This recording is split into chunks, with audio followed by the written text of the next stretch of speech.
Hello, students. I just wanted to introduce this module 3.2, talk about some things. First off, I corrected some of the problems with the quiz. When I create a quiz that's a fill in the blank, if you fill in something that's not identical to what I filled in, it's marked as wrong, but your answers were right. And in some cases, I had entered in things that were incorrect, but I've adjusted all those. So your quiz scores are now corrected. I looked at your responses to the question about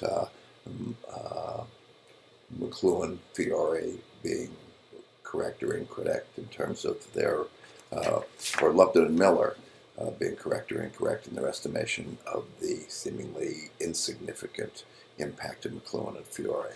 I was very impressed by your insightful responses. So what I did was I responded to each of your responses, and I would like you to take a look at those and see what I said. But I thought you gave some really good and insightful answers.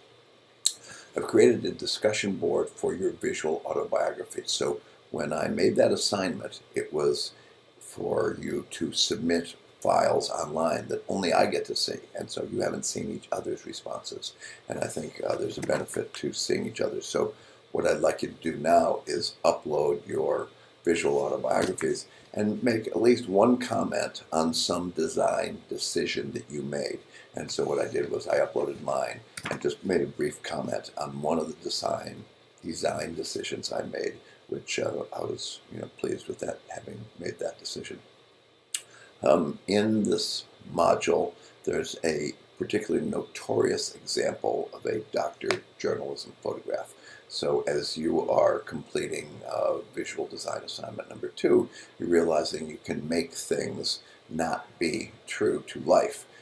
In the viewing on the American Photography, one of the features of a photograph that when it was first introduced was somehow this was true, this was real.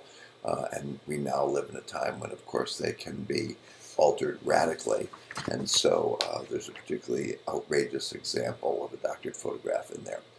Then there's some interesting avant-garde fonts. So when you read the Laws of the Letter by Lupton and Miller, they mentioned a particular font designer. And the name of the company is Emigre Fonts. So there's a link there to that. You can see some of the more interesting things. And one of the things that becomes interesting is as a font becomes more avant-garde, its readability, its legibility is sort of declining. So a designer is often faced with this challenge. How could I make it new and interesting and eye-catching, but you can still read the damn thing? And then what I threw in, so you're asked to read Roland Barthes' Rhetoric of the Image. I put in 3 videos where I'm attempting to unpack it. What I've also added is an annotated version of it. So when I read something that is challenging, I will often write in the margins, and a lot of times I flip it over and write on the back.